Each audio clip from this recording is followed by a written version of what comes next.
Hivi sasa ni saa 12 na dakika 3 saa za Afrika Mashariki, mubashara kutokea Mikocheni, jiji la Dar es Salaam. Mimi ni Imani Henrik, hujambo na karibu katika Kasri. Hizi ni saa 3 zilizosheheni habari motomoto, uchambuzi makini, maelezo ya kina, buruda barida na michezo mujarab. Hapa ni nyumbani, karibu tuwe pamoja mpaka 3 kamili.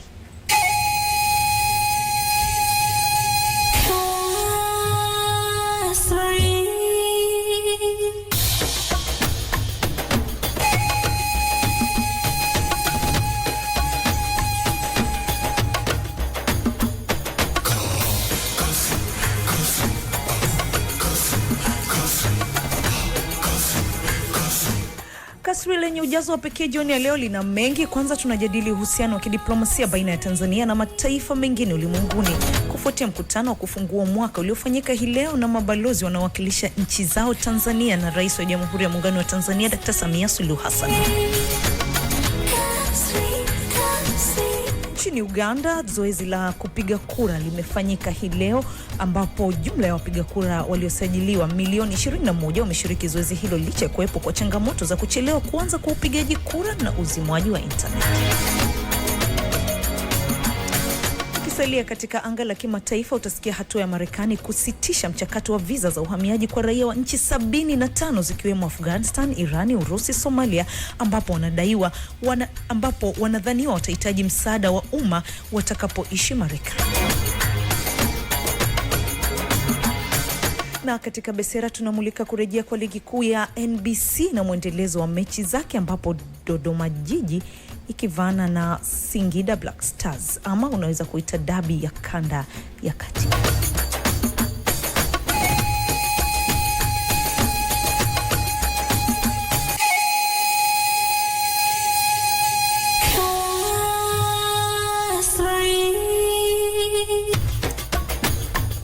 Nakukaribisha tena katika Kasri. Mimi ni Imani Henrik. Hapo baadaye Jessica Muhagama ataungana nami katika habari za michezo. Sote kwa pamoja tutakamilisha hizi saa 3 za habari, uchambuzi makini, maelezo ya kina, buruda barida na michezo.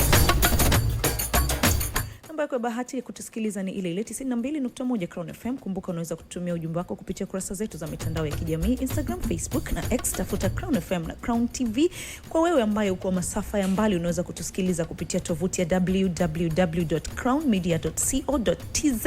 Halikadhalika itakapotimu saa 3 kamili usiku unaweza kutazama Kasri la Kikeke kupitia channel yetu ya YouTube kwa anwani ya Crown Media, lakini saa 4 kamili unaweza kutazama marudio haya kupitia Crown TV kwenye kisimbuzi cha Azam channel namba 415. Kwenye 1 na 2 ni DJ 14, lakini kabla kwanza tuangazie habari za ulimwengu zikiletwa kwako na Maria Okotia.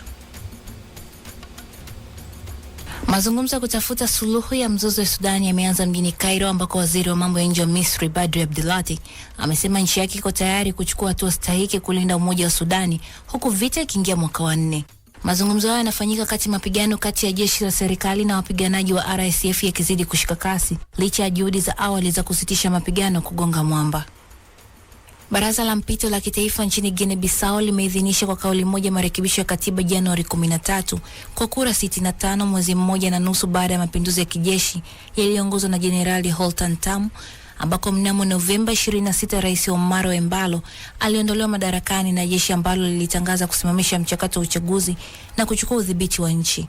Katiba mpya inatarajiwa kuanza kutumika baada ya kutangazwa rasmi na rais wa mpito na kuchapishwa kwenye gazeti rasmi la serikali. Rais wa Angola Joao Lourenço, ambaye pia ni mwenyekiti wa Umoja wa Afrika, amekutana na viongozi wa kidini kutoka DRC Congo mjini Luanda kujadili hali ya usalama mashariki mwa nchi hiyo. Mkutano umefanyika siku chache baada ya rais wa DRC Felix Tshisekedi kufanya safari 2 ndani ya wiki moja kwenda Angola kwa mashauriano ya kiusalama. Mazungumzo haya yanafanyika kati juhudi za kukamilisha itifaki 6 zinazolenga kuimarisha makubaliano ya amani kati ya serikali ya Kongo na waasi wa M23 zikikwama, kwa mujibu wa vyanzo vya habari.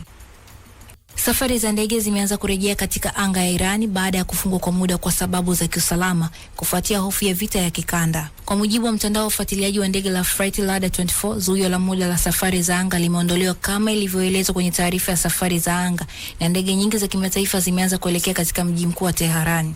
Awali anga la Iran lilitangaza kufungwa hadi Januari 15, huku kuruhusiwa tu kwa ndege maalum za kiraia kwa kibali cha awali kutoka mamlaka ya usafiri wa anga kama unayohitaji. Mjumbe maalum wa Marekani Steve Witkoff ametangaza kuanza kwa awamu ya pili ya mpango wa Rais Donald Trump kumaliza vita nchini Gaza, unaolenga kuanzishwa kwa serikali ya Palestina itakayoendeshwa na wataalam. Katika awamu ya kwanza, Hamas na Israeli zilikubaliana kusitisha mapigano mwezi Oktoba, kubadilishana mateka na wafungwa, kuondoa kwa sehemu ya majeshi ya Israel pamoja na kuongeza misaada ya binadamu. Mjumbe huyo wa Marekani amesema awamu ya pili itajumuisha ujenzi upya wa Gaza na kuondolewa kabisa kwa wanajeshi pamoja na mpango wa kupokonywa silaha Hamas na makundi mengine ya Palestina. Wizara ya mambo ya nje ya Marekani imetangaza kusitisha kwa muda mchakato wa utoaji wa visa za uhamiaji kwa raia wa nchi 75 zikiwemo Irani, Urusi na Somalia, ambao wanahofiwa kuwa watahitaji msaada wa umma watakapoishi nchini humo. Katika taarifa yake, wizara hiyo imesema kusitishwa kwa mchakato huo kunalenga kutoa nafasi ya kutathmini upya taratibu za uhamiaji ili kuzuia kuingia kwa wahamiaji wanaoweza kuwa mzigo kwa mifumo ya huduma za kijamii. Wizara hiyo inayoongozwa na waziri wa mambo ya nje Marco Rubio pia imewaangazia maafisa wa balozi za Marekani kusitisha kupokea maombi ya visa za uhamiaji kutoka nchi zilizoathirika kwa mujibu wa agizo lilotolewa mwezi Novemba. 12:16 Kasri liko hewani. Mimi ni Iman Henrik. Anayekuburudisha ni DJ 14. Kuna mtu ameniuliza hiyo 14 ni namba tu ama kuna mtu alikupa jina? Kamwambia sina majibu, na anasema kama namba ziko nyingi, kwa nini ulichagua 14? Umezaliwa tarehe 14. Mwezi wa ngapi? Mwezi wa 10. Nyerere Day. Basi sawa. Nadhani atakuwa amepata majibu. Tuze moja kwa moja kuangazia taarifa ambazo tumekuandalia. Rais wa Tanzania Dr. Samia Suluhu Hassan amesema matukio yaliyojitokeza wakati wa uchaguzi mkuu wa Oktoba 29 sio namna ya Watanzania walivyo, na kueleza kuwa utawala wake unalenga kurekebisha na kujenga taifa. Rais Samia amebainisha hayo wakati akizungumza na mabalozi wanaowakilisha nchi mbalimbali nchini Tanzania katika mkutano uliofanyika Ikulu jijini Dodoma. Mazungumzo ya kutafuta suluhu ya mzozo wa Sudan yameanza mjini Cairo, ambako waziri wa mambo ya nje wa Misri Badri Abdulati amesema nchi yake iko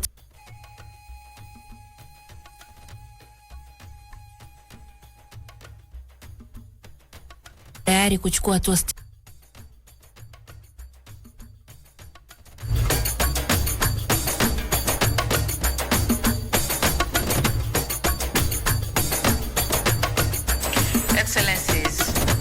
Waheshimiwa, demokrasia ni safari ya ukuaji. Kila mfumo wa kisiasa una malalamiko yake. Ni wazi kwamba hakuna mfumo wa kimataifa wa kutatua changamoto hizi za kipekee.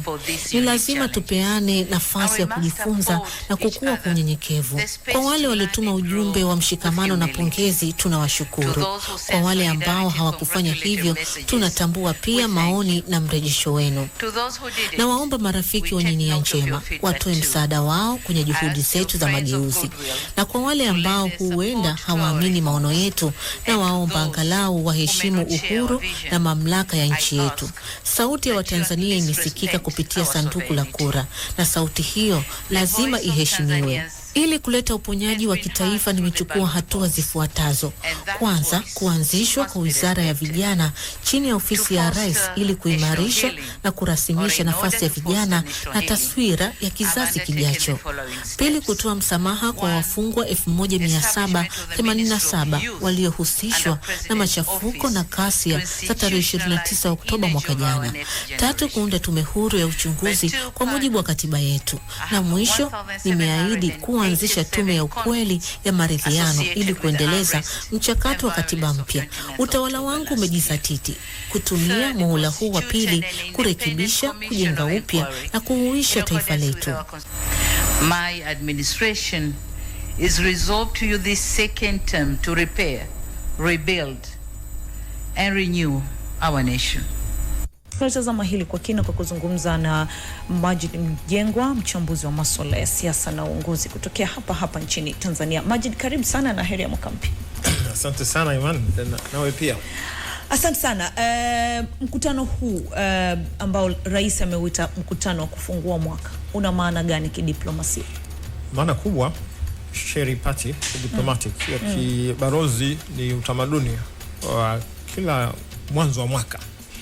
Rais wa Jamhuri ita mabalozi anawaalika kwa hafla hiyo fupi, lakini kufahamiana, ku network, lakini kueleza hayo inaweza kwa ya msingi sasa kwa nchi. Nataka pengine kuyafafanua kama tulivyoshuhudia, ni kidiplomasia ni kitu muhimu kufanyika, lakini nafanywa katika utamaduni, sio tu Tanzania, nchi nyingi wanafanya. Mwaka jana baada ya kutokea yote yaliyotokea wakati wa uchaguzi, moja ya hotuba ya Dr. Samia alisema kwamba Tanzania imepata doa kimataifa na kidiplomasia. Unadhani mkutano huu wa leo unaweza kuwa sehemu ya kusafisha lile doa? Nimeisikiliza hotuba yote ile kwa kina. Nimeona hilo pia limejitokeza. Rais wa Jamhuri ameitumia nafasi hiyo kuongea na dunia, balozi wa nchi mbalimbali, kuelezea position yake, nafasi ya Tanzania katika hili iko vipi, na ameelezea kwa hisia pia. Shuhudia hilo, tunaona discord we witness it's not who we are. Tumena la Kiingereza, madhira yaliyotokea hayakuwa sisi sivyo hivyo tulivyo. Kwa hiyo alionyesha hilo, lakini alionyesha Rais wa Jamhuri dhamira yake ya kusema kwamba katika wakati wake huu ana preach, ana ahidi kuijenga paving the road, kuijenga barabara iliyokuwa ya mawe ya haki, iliyojaa mawe ya haki, dialogue, mazungumzo, lakini pia imani na kuheshimu mchakato ya kidemokrasia. Maneno mazito, ahadi nzito alizosema hizo. Maana mimi leo kwa sababu it's time to talk. Dialogue, kuongea muhimu sana katika nchi, na hilo ni la msingi. Watu wapate nafasi ya kuongea, lakini pia haki, mawe ya haki amezungumzia, mazungumzo na kuheshimu misingi ya mchakato ya kidemokrasia. Hiyo ni kitu ambacho amewaahidi mabalozi, lakini amewaahidi wa Tanzania kwa namna hiyo. Kuna sauti ya kuonyesha kwa dunia ya kimataifa, lakini kwa Tanzania ile wanasema yalopita sindwele. Akasema kwamba life can only be understood backwards, but must be lived forward. Alimzungumzia, huyo ni mwanafalsafa, alimgusia Kierkegaard, Søren wa Denmark. Bila shaka yule balozi wa Denmark atakuwa amemgusa pia, kwa sababu Søren Kierkegaard ni maarufu duniani, philosopher anatokea Denmark. Anazungumzia hiyo, life must be understood backward, but it must be lived forward, kwamba kuelewa maisha, kureflect, unaangalia nyuma ulifanyaje, lakini lazima uyaishi kwa kwenda mbele, kuyaangalia maisha mbele. Na katika hilo unaona alikuwa anarejea kilichotokea. Sasa lazima tuna ujasiri wa kufanya maamuzi ya kwenda mbele sasa, lakini yaliyopita lazima ureflect, lakini hali sio ya kuishi sasa.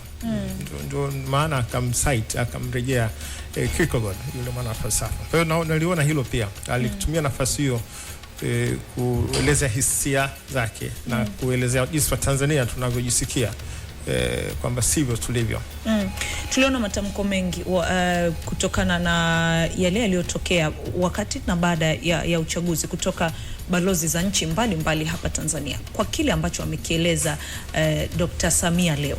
Na moja ya jambo ambalo wachambuzi wengi mlikuwa mnasema kwamba athari mojawapo tunaweza tukaathirika kukosa misaada ama ufadhili kutoka taasisi mbalimbali za kimataifa. Kwa kupitia hotuba ya Rais Samia leo, unadhani inaweza kuwa mwanzo wa kurudisha ile imani iliyopotea kupitia ufadhili wa misaada kutoka taasisi mbalimbali za kimataifa? Ndio hilo la diplomasia. Kwa hiyo leo ilifanywa diplomasia kubwa sana kule Chamwino. Ni mara ya kwanza diplomasia ile ya kimataifa kuwaita mabalozi katika Sheripati kufanyika Chamwino kwa mara ya kwanza. Iliwapa pia utofauti mabalozi kuona tunaenda kufanyia mbali na Dar es Salaam, makao makuu, na rais anaamua kuwa mwenyeji wao pale Dodoma, vumbi huko nje, maona hawa ndio wa Tanzania. Kwa hiyo nadhani ilikuwa ni namna nzuri ya kuwaleta karibu kidiplomasia na hapa kueleza hasa yale yaliyotokea. Na kuna mahala amesema Dr. Samia Suluhu Hassan, the value of diplomacy is not only ceremonial, it's essential. Kwa maana diplomacy ni kitu muhimu sana, sio sherehe tu. Kwa hiyo kukutana na kuongea na hayo ya bakora na misaada tulishuhudia hilo.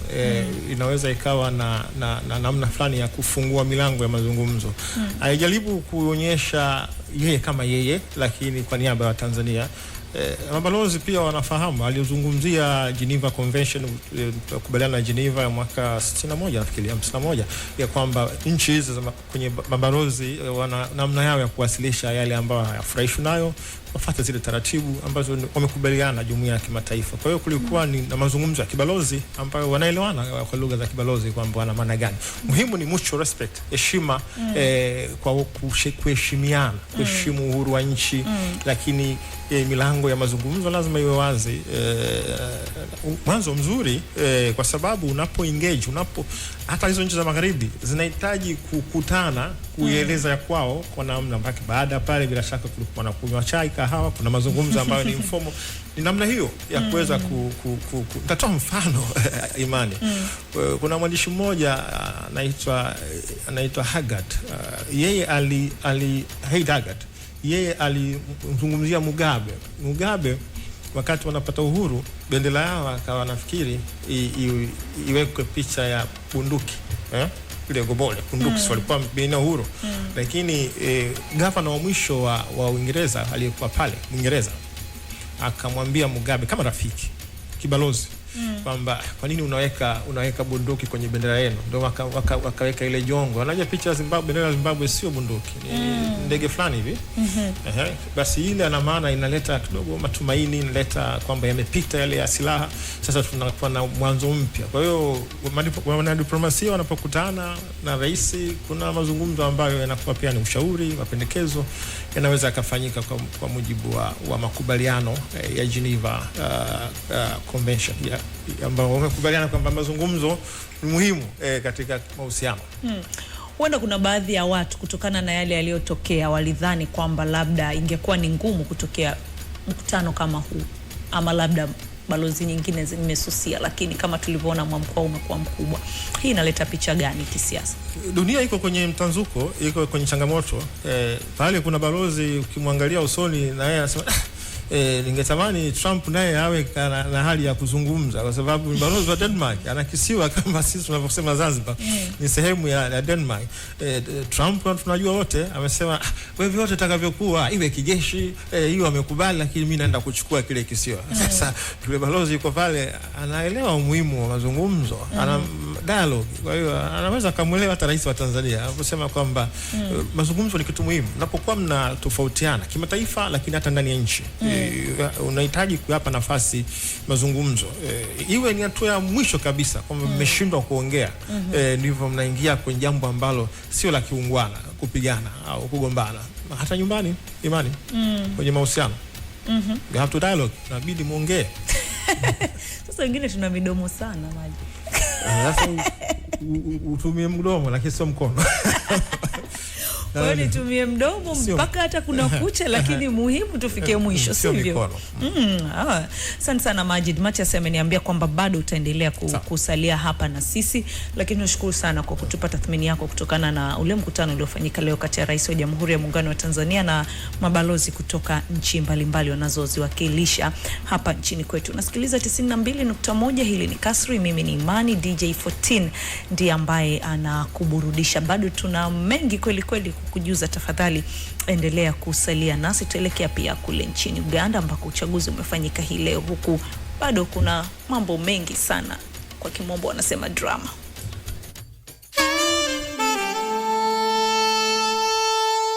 Wewe mkazi wa Arusha, benki yako ya PBZ tayari iko hapo. Unaweza kwenda kufanya miamala yako mbalimbali ya kifedha, kutuma na kupokea fedha, kubadilisha fedha za kigeni. Kwa wewe mfanyabiashara na mfanyakazi kama sisi hapa Kasrini, unaweza kupata mikopo kwa riba nafuu kabisa. Lakini pia unaweza kupata huduma ya kuunganishwa na application ya PBZ, kwa maana ya PBZ app. Huko utaweza kununua na kulipia bidhaa mbalimbali kama vile luku, vingamuzi na kadhalika. Lakini pia unaweza kutuma fedha kwenda mitandao mbalimbali ya simu hapa nchini Tanzania. Lakini vile vile unaweza kutuma fedha kwenda nchi mbalimbali. PBZ Bank wanakuambia benki ya watu, chaguo la watu. Sasa tuelekee kwa majirani nchini Uganda.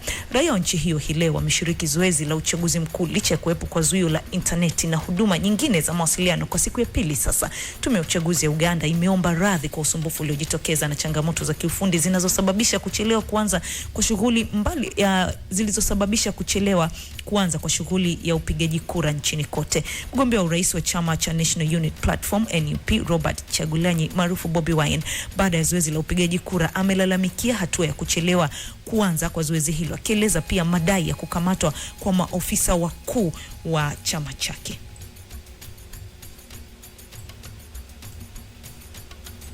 Now we are winning. Sisi tunashinda kama matokeo ya kweli yatatangazwa, iwe ama isiwe. Hiyo ni kazi ya tume ya uchaguzi na mwenyekiti wake Bwana Byabakama, na mara kwa mara tumemwambia afanye kazi yake kwa haki na uadilifu ili asiwaudhi raia wa Uganda. His mandate legally and rightfully and announce the right result, not to provoke the people of Uganda.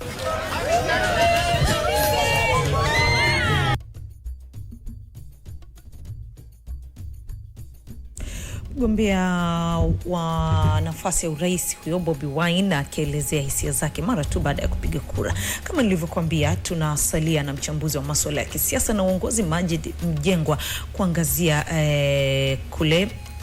kile kinachoendelea huko nchini Uganda. Majid, karibu tena. Ripoti za kimataifa zinaonyesha kwamba uchaguzi wa Uganda unafuatiliwa sana kwa sasa duniani kote, kwa sababu Museveni amekaa zaidi ya miongo mitatu madarakani, na anasema wampe hii nafasi ya mwisho tu.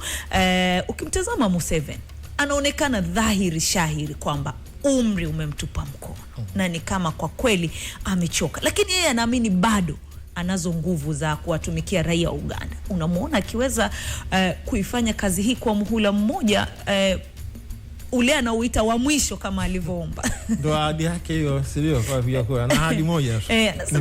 Nipeni kwa mara ya mwisho. Kwa mara ya mwisho. Museveni ana miaka umri sawa na Donald Trump, miaka 71. Sawa, lakini angalau Trump alitoka akarudi. Kwamba Trump amemkuta Museveni, aliondoka amerudi, amemkuta Museveni. Marais karibu 4 wa Marekani wamemkuta, wameondoka, wamekuja wengine wamemwacha. Jenzi tangu tunazaliwa mpaka hivi sasa tunamwona. Unajua katika Waganda 4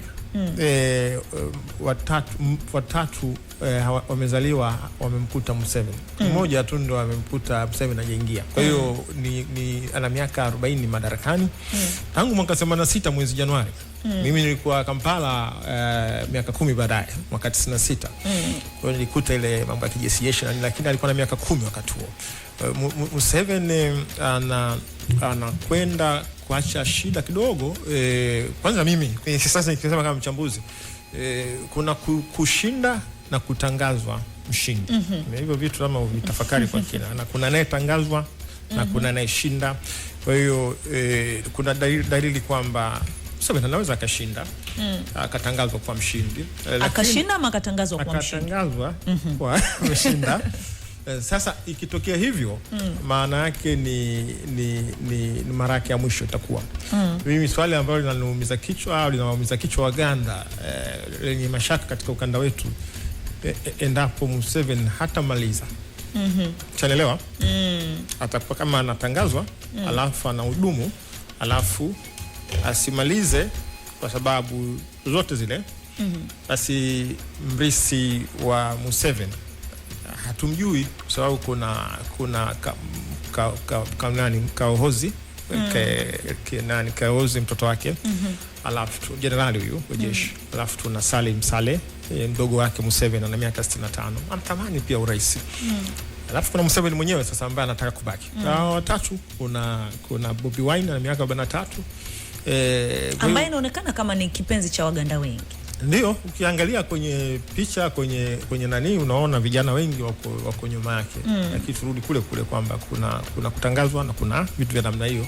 Tunatumaini Uganda baada ya kipindi hiki ambacho Museveni kama atabaki inaweza wampate sasa mrisi awe ni Bobi Wine au yote yule, lakini kuwe na utulivu kwa sababu nchi haijawahi kupitia misukosuko ya kisiasa. Wamekuwa na vita lakini sio misukosuko hiyo. Kwa hiyo hawana uzoefu mkubwa sana na hilo ndio lenye kutia hofu umri wake. Sawa 12:42 unaweza kutazama Crown TV kwenye kisimbuzi cha Azam channel namba 415. Utakutana na mambo mengi tu mazuri. Jumatano utajipata pale na Boom Shakalaka kwenye show ile ya Magic ama mambo ya maajabu kuanzia 12 kamili, lakini Jumatano hiyo kuanzia 2 kamili usiku ni story moja tu, ambapo hapo utakutana na Gwiji Harun Tambwe ambaye atakufungua masikio na akili yako kwa story mbalimbali kutoka kote duniani. Ijumaa utakutana na Bata Batani ambapo mastaa wenye hadhi ya kifalme wanazungumza pale pamoja na Edson Maziwa, utaweza kuwasikiliza pale. Lakini Jumapili tunasifu na kuabudu kupitia Worship in Spirit kuanzia saa 10:30 jioni. Crown TV tunakuambia tuko mwaka wa mbele na imewashika, lakini endelea kusalia nasi kwa sababu mazuri mengi tu yanakuja. Majid, swala la kuzima mtandao ama internet sio sura mpya kwenye siasa za Afrika, lakini nchi ya Uganda kidogo imeonyesha utofauti ukilinganisha na hali ilivyokuwa Tanzania. Tanzania ilizimika tu shwa, lakini Uganda wametoa taarifa tunazima mtandao na vitu kama hivyo. Kujirudia kwa matukio haya ya kuzima mtandao na mawasiliano mengine katika nyakati muhimu kama za uchaguzi kuna athiri vipi demokrasia za Afrika? Kwa dunia tunaoishi sasa hivi na athiri kubwa. Hata ungezima kwa masaa mawili tu mtandao kwa namna nyingi tu, sio kwa sababu ya uchaguzi. Kwa hiyo tafsiri ya kwanza, unapozima kitu gani kinafanyika wakati umezima? Unajiuliza. Kwa hiyo hayo ni mashaka, unakosa watu imani. Pale ambapo kumekuwa na breakout, mtandao umezimwa, kitu gani kinatokea? Sasa utakiwi kuzimwa. Lazima kuwe na uwazi na ikitokea iwe bahati mbaya kweli. Kwa hiyo sawa unapozima taa kwa makusudi, unataka kufanya nini kwenye giza? Moja sababu ambayo serikali ya Uganda ilitoa wakati inazima mtandao ni kwamba wanataka kuzuia ghasia zozote ambazo zinaweza kutokea na usambaaji wa taarifa potofu. Lakini mpaka kufikia jioni hii hatujasikia matishio yote ya kiusalama nchini Uganda. Unadhani kuzimwa kwa mtandao pengine kumeweza kuwa kumesaidia kutokea kwa ghasia yoyote? Mimi nafikiri huko tunakokwenda kutakuwa na teknolojia ambayo iondoe aina fulani ya maudhui ambayo pengine ndio yanaosababisha hiyo hali, lakini watu wabaki kwenye mawasiliano ya kimitandao. Inarudisha imani, taarifa zipatikane. Kuna watu sasa hivi watumii television, watumii radio, wanatumia mitandao kabisa. Kwa hiyo na hata wengine wanazo nyumbani, lakini tangu wamewasha na kuambia mimi nimesahau mara ya mwisho nimesikiliza lini radio nyumbani. Kwa hiyo inatakiwa iwe haki ya kibinadamu kuwa na mtandao. Hata wafungwa wapewe simu na mitandao, sababu ni haki yao kupata taarifa. Imani, kwa nini asiwe na taarifa kitu gani kinaendelea duniani? Kwa hiyo kuzima mitandao, sidhani mimi kama mchambuzi ni jambo jema. Inaleta mashaka zaidi. Hata kukiwa na sababu kama hizi ambazo serikali ya Uganda teknolojia itumike kuondoa hayo matakataka ambazo zinatakiwa zisiingie. Ila kuna mambo ya msingi ya kitaarifa watu wanatakiwa waendelee kuyapata. Basi teknolojia sasa hivi inaruhusu kuondoa baadhi ya maudhui katika wakati huu, alafu mingine yaendelee ili watu wapate hizo haki zao za msingi za kuwasiliana. Kama ulivyoniambia Majid, marais 4 wa Marekani wamemkuta Museveni, wamemwacha. Kusalia kwake kwenye serikali kwa miaka na mikaka, ina maana kwamba anapendwa sana ama ni utawala wa kidikteta kama baadhi ya wachambuzi wanavyodai? Sasa swali hilo zuri lakini gumu. Wakati mwingine kinyume chake, mtu anaweza kubaki kwa sababu umpendi. Sasa akiondoka itakuwaje? Kuna mawili ya kuchagua, kufia Ikulu au kufia gerezani. Ngine natamani afie Ikulu. Na unadhani hicho ndicho anachokitamani? Siwezi kusema hivyo, lakini kuna uzoefu wa watu wenye hofu ya kuachia madaraka wakati wengine wanahofia hatima zao na pengine za ndugu zao.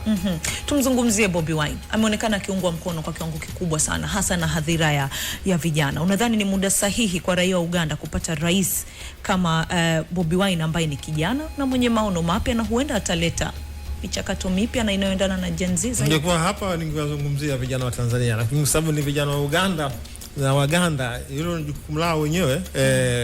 Wakiona kwamba anafaa, Bobi Wine wana haki kabisa anastahili kuchaguliwa, nazo sifa za kugombea na kuchaguliwa. Lakini kama nilivyosema awali, siasa zetu bado ile maturity haijafikia. Kwa hiyo tunahitaji tume huru za uchaguzi zilizokuwa za uwazi, ili baadaye hata zivurugu zisiwe zinatokea. Kwa hiyo tusubiri Uganda. Tunawatakia kila laheri watu wa Uganda. Uchaguzi uwe wa amani, wa utulivu, alafu tuone sasa kitu gani kinatokea katika Uganda. Asante sana Majid kwa kuungana nasi. Kwa wewe unayetusikiliza na kututazama, tutaendelea kukujuza kila kinachotokea kule Uganda kadiri tunavyopata taarifa mpaka matokeo yatakavyotangazwa. Kama alivyosema Majid, kupiga kura ni zoezi jingine, kushinda ama kushindwa ni zoezi jingine, na kutangazwa mshindi ni zoezi jingine. Asante sana Majid kwa kuungana nasi. Tuelekee mkoani Iringa. Halmashauri ya mji wa Mafinga mkoani humo inatekeleza mradi wa uzalishaji hewa tiba wenye thamani ya shilingi bilioni 1 na milioni 700, mradi unaolenga kuimarisha huduma za afya na kuokoa maisha ya wananchi, hususan wagonjwa wenye changamoto za upumuaji. Serikali ya awamu ya 6 inaendelea kufanya mageuzi makubwa sana kwenye sekta ya afya. Lengo ni kuhakikisha kwamba tunapata maeneo ya kutoa huduma, lakini huduma zinazotolewa zikiwa ni huduma zenye ubora na viwango ambavyo vitaokoa maisha ya watu wetu na kujenga msingi bora wa afya za watu wetu. Kwa mfano, kwa mradi wa kwanza tulioutembelea, mradi wa uzalishaji wa hewa tiba, mradi wenyewe una thamani ya shilingi bilioni 1 milioni 600. Mradi kama huo ndio mradi wa kwanza kutekelezwa katika ngazi ya halmashauri. Hatujawahi na hatukuwa na mradi kama huo katika halmashauri yoyote ndani ya mkoa wa Iringa. Tulipokuwa na changamoto ya gesi katika hospitali zetu, njia pekee ya kujaziwa gesi ilikuwa tunafuata wapi? Mbeya. Lakini sasa hospitali ya rufaa ya mkoa wa Iringa imepata kituo cha kuzalisha gesi, hospitali yetu ya Mafinga imepata kituo cha kuzalisha gesi, na hii sasa inatupa uhakika kwamba hewa tiba kwa mkoa wa Iringa sio tatizo tena. Tunao uhakika wa kuzalisha wenyewe na kuhakikisha tunasaidia katika hospitali zote. Lakini sasa hakuna changamoto yoyote. Hata wale wenye changamoto za upumuaji sasa hatuna shida tena, kwa sababu tunao sehemu ya uzalishaji na tutakuwa na uhakika wa kupata gesi ya kutosha.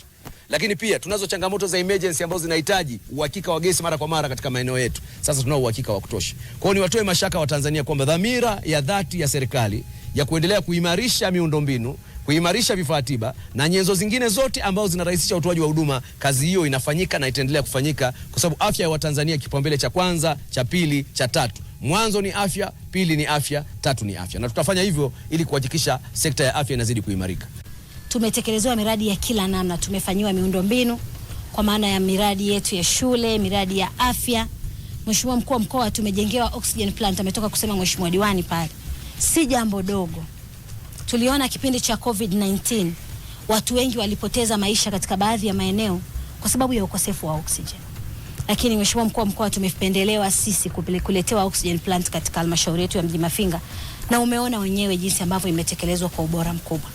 Mheshimiwa mkuu wa mkoa, mradi huu umetekelezwa kwa kiasi cha shilingi bilioni 1 milioni 781 laki 750,519 na senti 23. Fedha kutoka serikali kuu, yani Global Fund, ikiwa ni gharama za ujenzi pamoja na mashine kwa ajili ya uzalishaji wa hewa tiba. Zifuatazo ni faida zitokanazo na ujenzi wa kiwanda cha kuzalisha hewa tiba, yani oxygen plant. 1, kupunguza vifo vitokanavyo na wagonjwa mahututi. 2, kupunguza vifo vinavyosababishwa na magonjwa ya njia ya hewa. Kuongeza kwa mapato ya hospitali. Kuboresha hali ya utoaji wa huduma kwa wagonjwa. Lakini miradi hii imetekelezwa kwa fedha za aina mbili. Miradi hii imetekelezwa kwa fedha ya kutoka serikali kuu, lakini fedha kutoka mapato ya ndani kwa maana halmashauri. Shukrani za dhati kabisa nimpongeze Mheshimiwa Rais Daktari Samia Suluhu Hassan kwa namna ambavyo ameendelea kutuletea fedha katika halmashauri yetu. 1:19 tukisalia mkoani Iringa, sanaa za asili zinaendelea kuwa sehemu muhimu ya utambulisho wa jamii za Kitanzania. Hata hivyo, baadhi ya sanaa hususan zinazohusisha wanyamapori kama nyoka zimekuwa zikizua maswali kuhusu asili yake, usalama na uhalali wake kisheria. Ripoti ya Kasri kutokea mkoani Iringa iliyoandaliwa na Raj Madope imeangazia sanaa hii ya kucheza na nyoka mkoani humo. Katika mitaa ya manispaa ya Iringa kuna kikundi cha ngoma za asili kinachoendelea kuvuta hisia za wakazi na wapita njia. Lakini miongoni mwa wanachama wake kuna mwanadada mmoja ambaye amekuwa gumzo kubwa, si kwa umahiri tu wa kucheza ngoma pekee, bali kwa ujasiri wa kuchezea nyoka hadharani. Jina lake ni Halima Upete. Kwa Halima, kucheza na nyoka si tukio la kubahatisha wala la kushangaza, bali ni matokeo ya mazoezi ya muda mrefu, nidhamu binafsi na uelewa wa kina wa hatari zinazoweza kujitokeza. Kucheza na chatu ni ujasiri. Nilijifunza kupitia mwalimu wangu Yasin Ramadhani Mgula ambaye alinifunza jinsi ya kumshika kwa timing, kucheza naye kwa uweredi zaidi na zaidi ili asikuzuru. Kwa mwanaume ambaye anacheza na nyoka akiwa ametoka kufanya lile tendo, kama hajakoga haruhusiwi kucheza na nyoka. Lakini pia kwa upande wa kinadada, akiwa yuko kwenye siku zake haruhusiwi kucheza na nyoka, kwa sababu pia huwa inampelekea nyoka kudhoofika. Nachozingatia ni kwamba nyoka leo yupoje, aidha ameshiba au hajashiba au yuko kawaida. Kwa kama nikiona anakasumba mojawapo, huwa sitamani kumshika kwa sababu naogopa pia anaweza kanizuru hata mimi. Kutumia wanyamapori kwenye shughuli za sanaa sio kosa. Swala la msingi ni kwamba vikundi hivi vinavyotumia wanyama lazima vipate kibali kutoka Wizara ya Maliasili na Utalii. Halima ni mwanachama wa kikundi cha Kabati Sanaa kinachojishughulisha na ngoma za asili. Hata hivyo, uamuzi wake wa kucheza na nyoka umeibua mitazamo tofauti miongoni mwa wanajamii. Ana kipaji cha kucheza na wanyama kama nyoka, ndio maana huwa anacheza nao.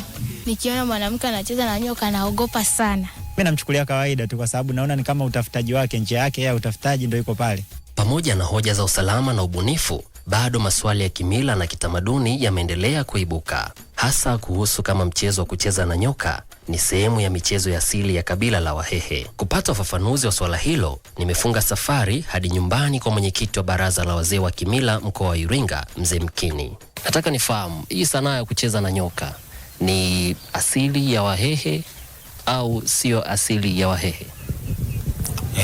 Hapana, sio asili ya Wahehe. Nyoka sio mdudu wa kucheza naye, wala hatujisikii fahari kukaa na nyoka jirani. Ni kiumbe ambacho hatukitilii maanani kwamba ni chamana sana hata kwenye michezo ya dansi za Kihehe tunacheza njuga, tunadua. Sanaa ya kucheza na nyoka imekuwa chanzo cha kipato kwa baadhi ya wasanii. Lakini ni kwa namna gani serikali inaendelea kuyawezesha makundi ya sanaa nchini? Serikali huwa ina mfuko wa utamaduni kwa lengo la kutoa mikopo kwa vikundi vyote vinavyojihusisha na shughuli za sanaa. Mmoja ya masharti wanatakiwa kikundi kiwasilishe mali isiyohamishika. Sanaa inabadilika kila siku, ikiibua mjadala kuhusu ubunifu, usalama na mila. Lakini kumbuka, nyoka sio rafiki wa binadamu. Nidhamu, uangalifu na heshima ndio funguo wa kuonyesha kipaji bila hatari. Raj Madope, Kasri la Kikeke, Iringa. Mkurugenzi wa sheria wa Chadema Taifa Gaston Galubindi amebainisha kuwa kesi ya uhaini dhidi ya mwenyekiti wa chama hicho Tundu Lissu imepangwa kuendelea katika Mahakama Kuu Kanda ya Dar es Salaam kuanzia Februari 9, 2026 hadi Machi 6, 2026. Itakumbukwa kuwa kesi hiyo iliahirishwa Novemba 12, 2025 kwa muda usiojulikana hadi pale ambapo mahakama ingetangaza tarehe mpya ya kusikilizwa baada ya notisi ya awali kutolewa kuwa mwisho wa usikilizwaji ungekuwa tarehe hiyo hiyo Novemba 12, 2025. Kumbuka haya yanajiri wakati huu ambapo leo Chadema imetangaza wiki ya maadhimisho ya siku ya kuzaliwa chama hicho, kisema moja shughuli ambayo itafanya ni pamoja na kutembelea wafungwa wa kisiasa. Ndugu wa Tanzania wenzangu, leo tarehe 15 Januari mwaka 2026 Chama cha Demokrasia na Maendeleo Chadema kinazindua rasmi wiki ya maadhimisho ya miaka 33 tangu tulipopata rasmi usajili wa kudumu na kutambulika rasmi kama chama cha siasa hapa nchini. Ni wazi harakati za kutaka kuanzisha chama hiki zilianza miaka kadhaa nyuma, na baadaye chama kilipata usajili wa muda, na tarehe 21 Januari mwaka 1993 basi chama kilipata na kupokea rasmi cheti ambacho kilitambua rasmi Chadema kama chama cha siasa, na hivyo kuwa na uhalali wa kuendesha shughuli za siasa hapa nchini. Tunazindua wiki hii muhimu tukiwa na kauli mbiu inayobeba uhalisia wa mapambano yetu. Nguvu ya wananchi ni matumaini ya ushindi wa kidemokrasia. Chadema tuna watu, Chadema ni watu, na hii imethibitishwa baada ya harakati na shughuli mbalimbali za kukiimarisha na kukijenga chama. Hivyo tuliposema Chadema ni msingi, ilikuwa ni kipindi na wakati ambapo Chadema ilijiimarisha kitaasisi, ilikuwa na mifumo ya kitaasisi katika maeneo mbalimbali ya kiutawala ambako watu wanaishi na kukaa. Na sasa baada ya kujiimarisha kitaasisi, tuna ujasiri wa kusema Chadema ni watu, kwa maana kwamba tuna watu na kupitia watu hao tuna uhakika tutashinda. Hivyo kauli mbiu yetu rasmi katika maadhimisho haya ya miaka 33 tunasema hivi: kuna watu na tutashinda. Bila shaka kauli mbiu hii si ya kihisia wala ya kubuni. Ni kauli ya ukweli wa kisiasa kwamba nguvu ya Chadema haijawahi kuwa kwenye dola au silaha, bali iko kwa wananchi waliokataa hofu, waliokataa kunyamazishwa, waliokataa kunyimwa haki yao ya msingi ya kuchagua na kuchaguliwa. Watu ambao wanajua wajibu wao, wanajua haki zao, na kamwe hawawezi kuruhusu wala kukubali haki yao kukopwa kwa sababu yoyote ile. Wakati mnaingia hapa 14 alikuwa anapiga muziki. Sasa ilikuwa ibaki kama dakika moja, yani sekunde. Sasa mmeingia mnacheza huko, enda kuweka mambo sawa pale. Muziki umekata. Yameanza matangazo. Ashraf anacheza hadi matangazo. Anacheza matangazo. Sasa mimi nikaa namwangalia, nasema anajua anachocheza.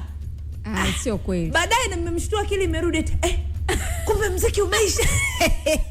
Hapo ndo nikasema vijana wana mengi. Ndio ugundue kwamba kuna muda mtu anaweza akaa anazungumza na hajui anazungumza nini, au ukamsemesha mtu akakuitikia ukadhani amekuelewa, baadaye ukamuuliza anakuambia uliniambia mimi, anakushangaa. Ndio hiyo. Sasa nikasema Ashraf bado ni kijana mdogo, sidhani kama kwa umri wake anaweza kufika wa kucheza hadi matangazo level hiyo ya kucheza. Na sio tu, unajua kuna times hizi tunachezaga matangazo alafu tunakuwa tunajua kwamba natania. Kwa mfano kama ile Top How unacheza kabisa ni tangazo, lakini unachezea na kuna ile unajua tunatania tu, kuna ile unatania, lakini Ashraf alikuwa hana idea kwamba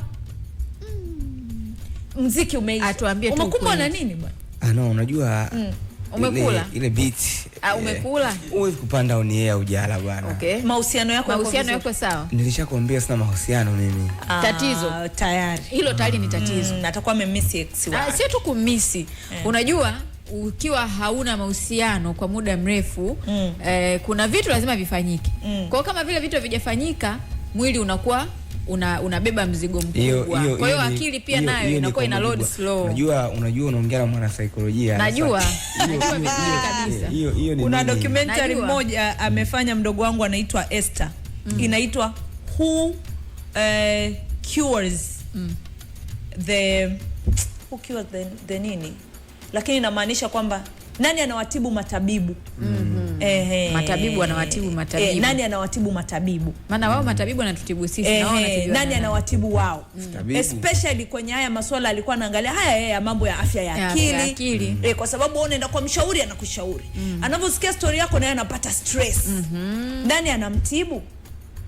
Mfikirie yule no, tunazungumza hili jambo, anasema mimi ni mwana saikolojia. Gangi. No. Lakini hilo ni jambo ambalo lipo hivyo.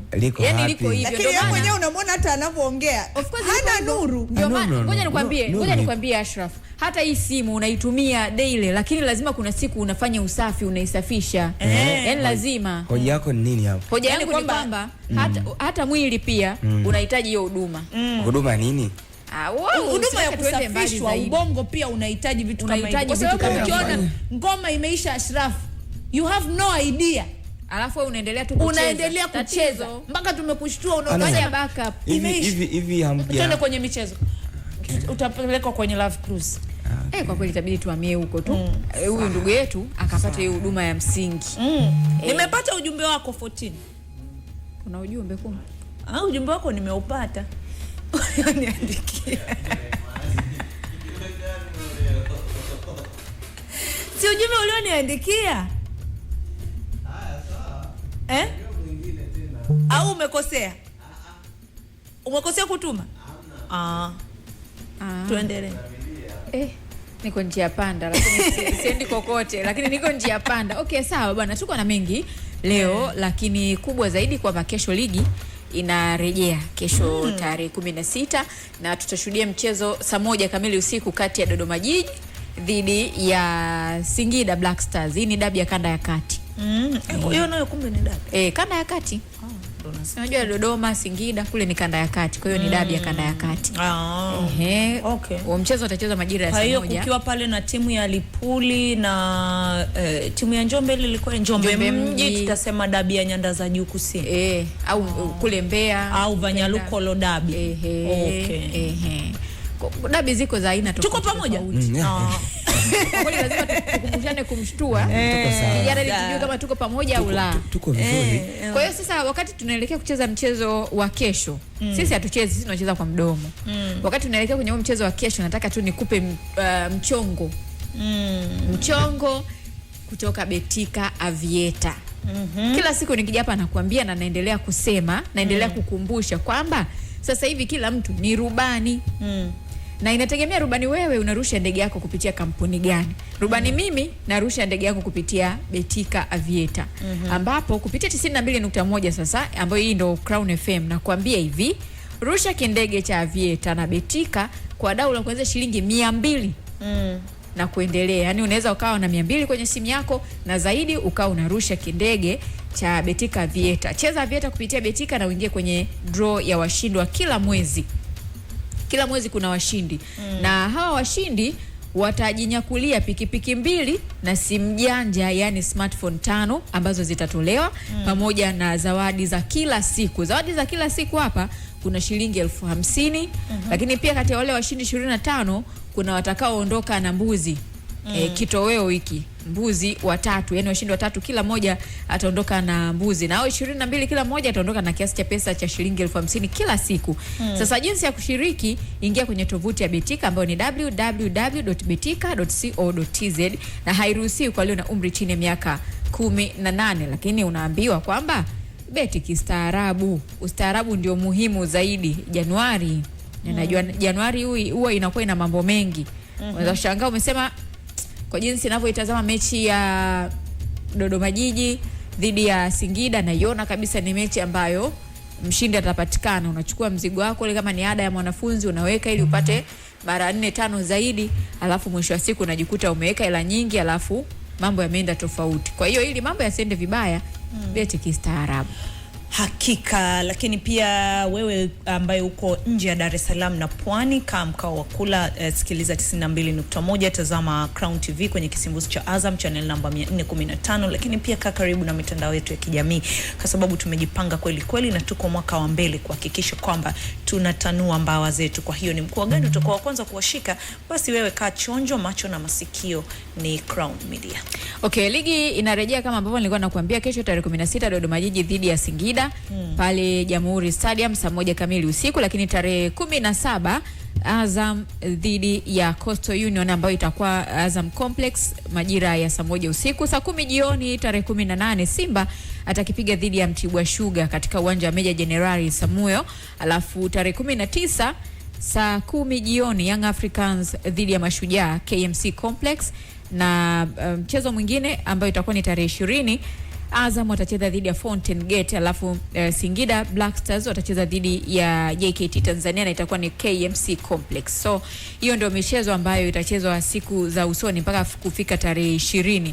Mchezo wa kesho ni Dodoma Jiji dhidi ya Singida Black Stars. Lakini tukirudi kwenye msimamo pale ambapo tuliishia, msimamo wa ligi kuu, Ashraf upo pamoja na sisi?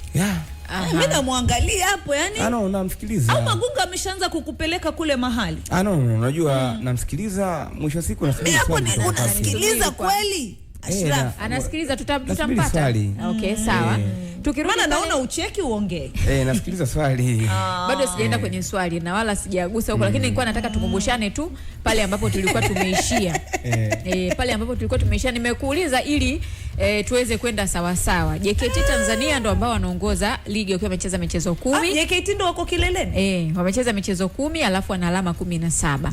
Alafu nafasi ya pili ni Yanga, wako wamecheza michezo 6, wana alama 16.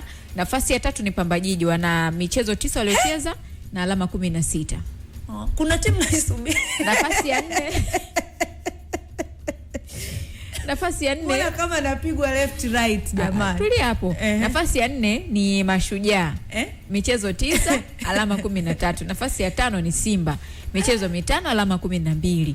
Nafasi ya 6 ni Namungo, michezo 8 alama 12. Kwa hiyo Msimbazi tuko nafasi ya 5. Lakini mmecheza michezo 5. Yanga wao wamecheza michezo 6. Sisi tunaangalia na alama 12 au na alama 16. Kwa hiyo ikitokea mmeshinda mchezo wenu mtafikisha alama 15. Tofauti alama 1. Okay. Aliyetu kidogo na nini? Rudi jezi yangu kidogo nini? Jezi sijakuwa na siku nyingi ukivaa. Nimeivaa nilivyokuwa likizo. Ulienda nao shamba kweli. Naivaa sema tusipige picha. Okay, sawa. Nafasi ya 6 Namungo ambao wamecheza michezo 8. Mpaka nafasi ya 16. Nasoma msimamo ulivyo. Mpaka nafasi ya mwisho. Sasa si ndio uniache nikimaliza ndio tutaenda sawa sawa.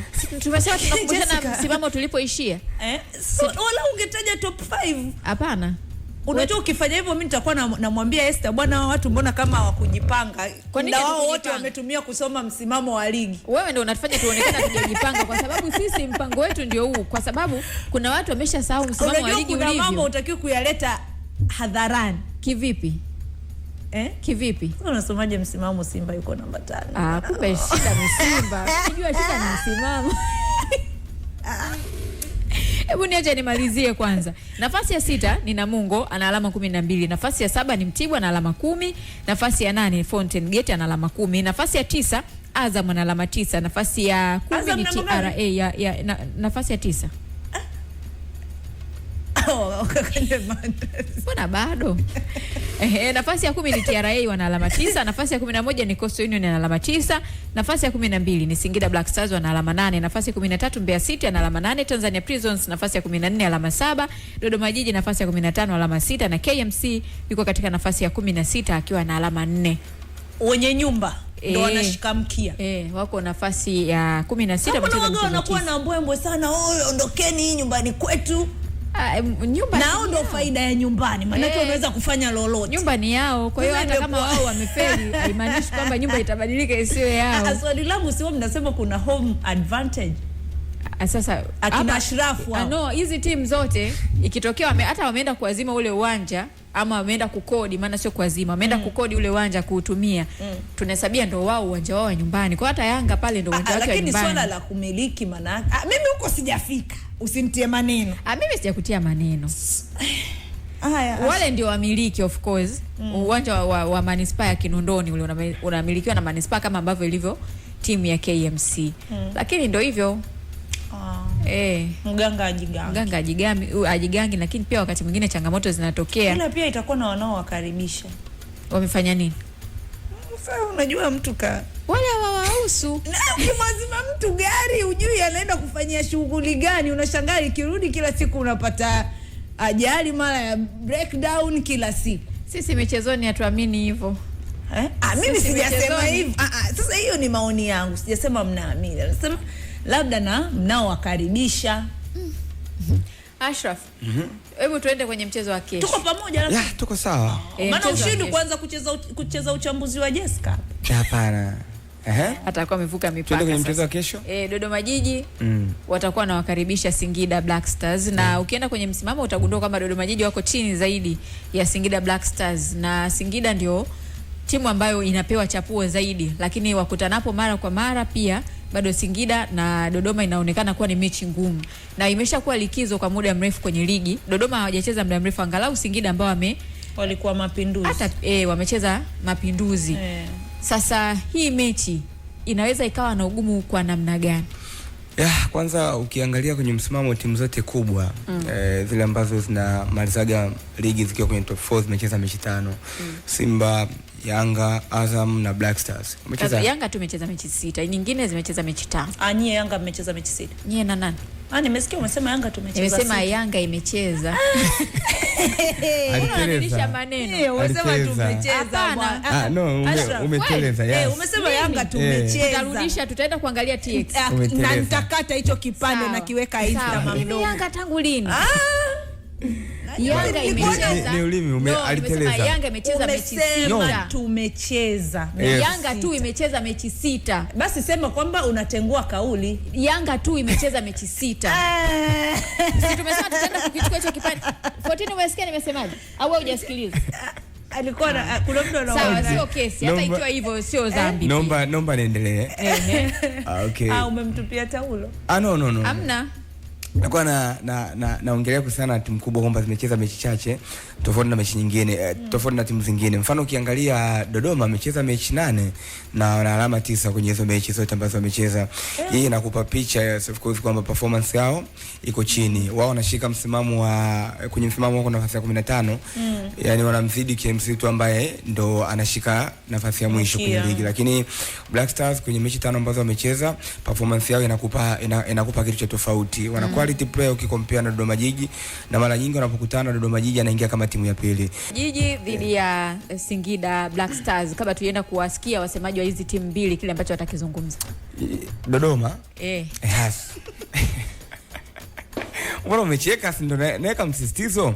Dodoma kwenye mechi anaingia kama timu ya pili, lakini timu ya pili ndio ile mnasema underdog. Yes, anaingia kama underdog kwa sababu performance yao tangia ligi imeanza wamepata shida sana kukusanya alama 3. Wana struggle kulikweli namna ambavyo wanacheza, timu bado haijapata ule muunganiko. Ni tofauti na Black Stars ambao tangia msimu ulivyoanza, kabla tu hata msimu hujaanza, walifanya vizuri kwenye michuano ya Sekafa na walibuka kuwa mabingwa. Lakini pia competition yao kwenye michuano ya shirikisho ilikuwa vizuri. Ni kwa mara ya kwanza wanaanza, lakini mechi ya mwisho walicheza hapa walionyesha kitu cha tofauti kweli kweli. Unaona kabisa kuna kitu kinafanyika, na ukumbuke kipindiko Miguel Gamonde na Musandao walikuwepo pale kuhakikisha kwamba wanaitengeneza hiyo timu tishio. Kuna baadhi ya wachezaji ambao wametoka kwenye timu kama alivyokuwa Damaro ambaye kajiunga na Yanga, Maarufu Chakia alienda lakini bado amerudi. Wana wachezaji wengi ambao wana huo ubora mkubwa kulikweli ambao wanaweza kwenda wakakuonyesha. Lakini Ashraf, mnasema kwamba hiyo ni derby. Nadhani pia huo inakuwa ni mchezo tofauti, sivyo? Kwa sababu hata kama Dodoma Jiji anakuwa hafanyi vizuri, lakini akifika kwa Singida si atamkamia. Atamkamia, lakini the end of the day tunaangalia ubora waliokuwa nao. Yani hata kama ukikamia kwa namna gani, ubora ndio unakuja kuamua, ndio hiyo quality ambayo tunazungumza. Kwanza unaona kabisa Dodoma Jiji lazima akae nyuma, hana hao viungo kwenda kupishana na Black Stars.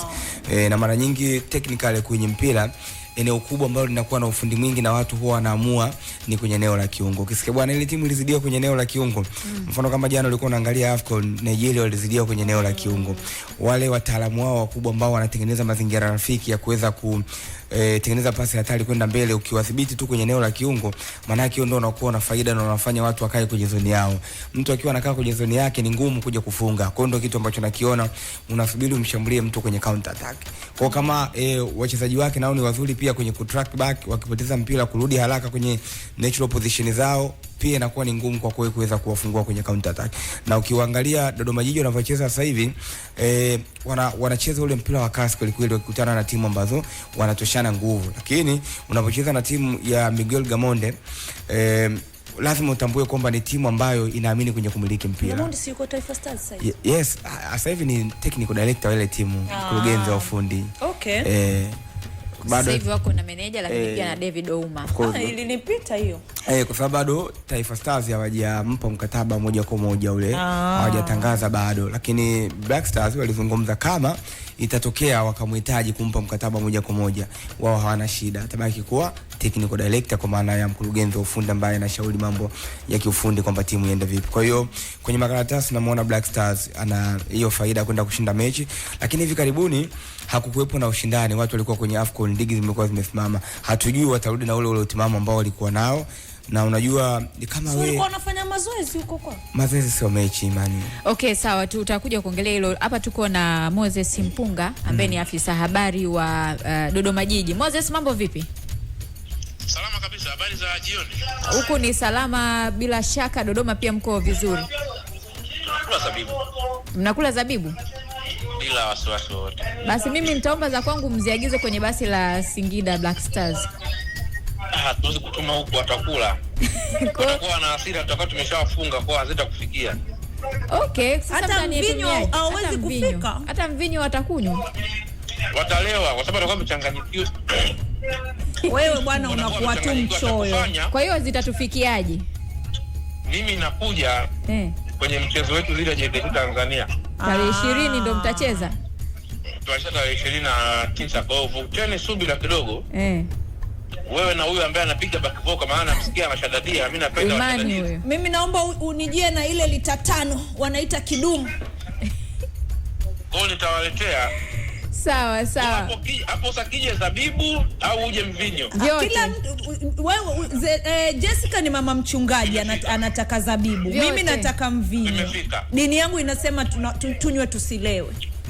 Basi sawa, tunashukuru kwa kuwa vitafika. Ombeni lingine kwa jina langu. Lingine ulikija tutakuomba, na wewe ukifika tutakuomba ukiwepo live. Utamuomba wewe manake. Tutajua hapo baadaye. Hapo sijawahi kuja, ni mwaka mpya nitakuja.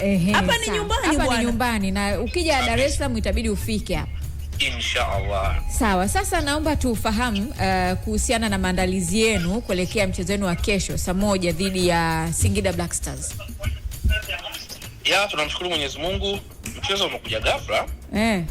To be honest, mchezo umekuja ghafla binivu. Sema tu umetukuta wakati na sisi mentality yetu ni vita. Na unapokuwa uko kwenye maandalizi ya vita unaweza ukavamiwa na adui ukiwa kambini. Kwa hiyo hata pale unapokuwa kambini kwenye vita, maana yake unakuwa macho na masikio yako umeyatega nje kuona sasa ni namna gani unaweza kukabiliana na adui yote ambaye anakuja wakati wote, wakati unaofaa na wakati usiofaa, na sisi tumejiandaa kwa hilo. Kwa tunawakaribisha Singida Black Stars, tumewapokea hapa, ni nyumbani kwao Dodoma. Dodoma na Singida ulikuwa mkoa mmoja ukipita Dodoma, kwa hiyo wao ni watu ambao wametokea kwenye ubavu wetu, kwa ni wadogo zetu. Hiyo ni dabi.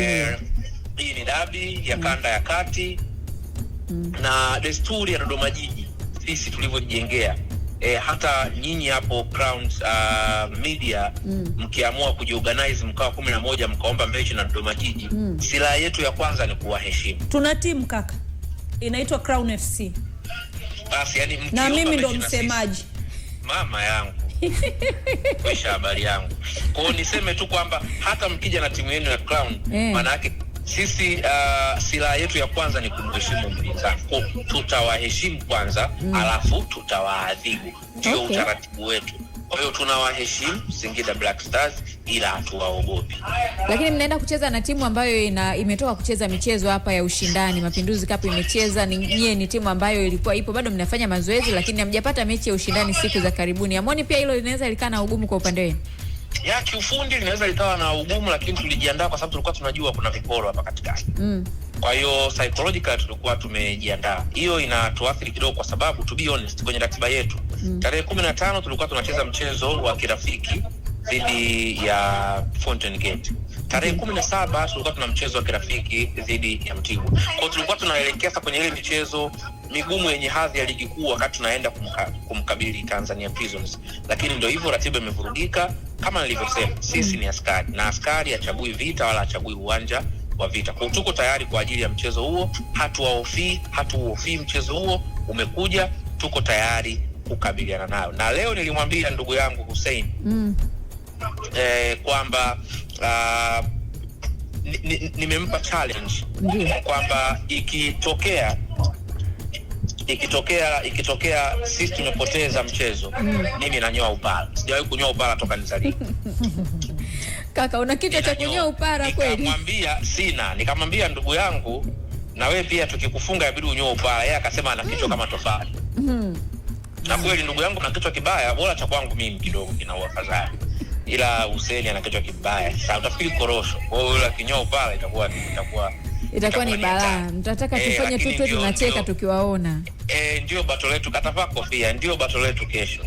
Okay, sawa. Na vipi kuhusiana na wachezaji wote wako salama, lakini pia utuambie kuhusiana na swala zima la usajili. Maana mpaka sasa mmemtambulisha mchezaji mmoja tu. Yes, nikianza na maandalizi, tulikuwa na meeting na wachezaji jana, kuzungumza nao vizuri. Walituhakikishia kwamba tusiwe na wasiwasi, tulale tukiwa tunakoroma, kwa sababu wao wamejiandaa vizuri. Ni mchezo mgumu, of course wamekiri, lakini kwa uzoefu ambao wanao, na tumeshawahi kupata matokeo mazuri dhidi ya Singida wakiwa kwao. Wakiwa kwenye ubora mzuri sana, tulipata goli moja pale kwao. Kwa hiyo tunaamini ni timu ambayo tumeshawahi kukutana nayo, tumeshawahi kuifunga, wameshawahi kutufunga. Utakuwa ni mchezo mgumu, lakini tunaamini kwa sababu tuna advantage ya kuwa nyumbani, tutapata matokeo mazuri. Kwa wachezaji wako well and good. Tunamkosa mchezaji Beno Ngasa ambaye kiafya hayuko vizuri, alikuwa anasumbuliwa na malaria. Kwa hiyo bado hajakaa vizuri. Tunamkosa pia Cletus ambaye toka msimu umeanza, yeye pia kiafya alikuwa hayuko vizuri, lakini the rest of the players wako vizuri, na mwalimu yeye ataangalia ni nani anaweza akaanza naye kesho. Kwenye issue ya usajili wa dirisha dogo uko very very very technical. Ni usajili ambao umekaa kimachale.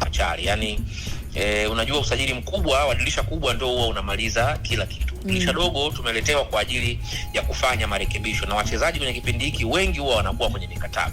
Kwa kwanza lazima uwe na muscles za financial ili uweze kuvunja mikataba ulete mchezaji, lakini pili ni lazima upate mchezaji ambaye unaweza ukamsajili saa 2 asubuhi, saa 10 jioni akacheza mechi na akakupa matokeo.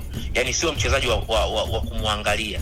Yani sio mchezaji kwamba eti aje kwenye majaribio dirisha dogo, hapana. Kwa hiyo tuko very sensitive kwenye hilo eneo, ndio maana mpaka sasa tumepata sign ya mchezaji Helfin Hamdun, na moja kati ya wachezaji wazuri sana. Na niwaambie tu kwamba mchezaji mwenye muonekano, toka nizaliwe sijawahi kukutana na mchezaji mwenye muonekano kama Helfin alafu akawa hajui mpira. Wewe muangalie vizuri Mo Salah, anafanana na Mo Salah kila kitu. Kumbe mpira ni muonekano bwana. Yani mimi nakwambia sijawahi kukutana na mchezaji mwenye muonekano ule akawa hajui mpira. Kama tu kocha mwenye upara. Yani makocha wenye upara 99% wanakuwa makocha wazuri, wanajua football. Unaona Gamondi? Katupeleka AFCON, tumefanya vizuri. Kwa ni moja kati ya ni vitu ambavyo unaviangalia kwenye soka kwamba mchezaji akishakuwa na upara anakuwa ni mchezaji akishakuwa na muonekano ule kama wa Helfin, anakuwa anajua sana bora. Asa Mpunga, mimi najua huwezi kumaliza maneno sasa hivi.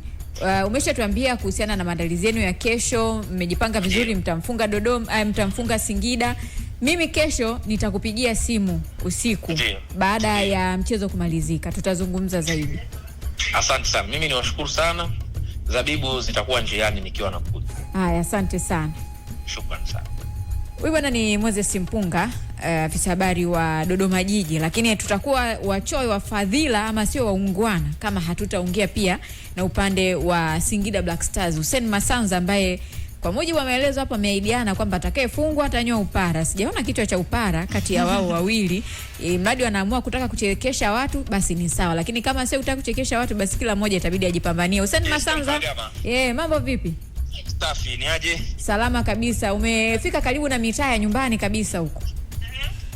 Hivi unatokea ukanda huu? Wewe hapo. Mimi huko ni mpitaji tu. Umenishtua sana. Sawa, umenishtua sana. Mpunga anasema amekutumia mpunga tayari kwa kujiandaa na game yenu kesho. Mpunga ana hamu ya kunyoa kipara kesho, ameniambia kimfunga ananyoa kipara. Na wewe kichwa cha kunyoa kipara unacho? Mimi kipara tayari ninacho. Hatutaki hicho ambacho ndo kinajitafuta, tunataka ule uwalaza wenyewe unanyoa kabisa. Unajua kuna kipara na komwe, jua kutofautisha. Mimi ninyolewe kweli nije kunyoa Dodoma hapa. Si hata wana Singida itakuwa nimewasikitisha sana na kuangusha. Okay, sawa. Basi tuambie pia kuelekea kwenye mchezo wa kesho, maandalizi yenu yapoje? Kwanza tumewasili salama Dodoma jana, na leo timu imepata fursa ya kufanya mazoezi na maandalizi ya mwisho kuelekea mchezo huu muhimu. Ligi imesharejea hivyo, mechi ya kwanza tunacheza na Dodoma Jiji, majirani zetu hawa, na hii ndio inaongeza msisimko. Wana Singida wengi wameniahidi wanakuja hapa kuja kuisupport team kesho kwa sababu ni jirani na nyumbani. Kwa haitakuwa mechi nzuri uwanjani tu, itakuwa mechi nzuri pia mpaka majumbani.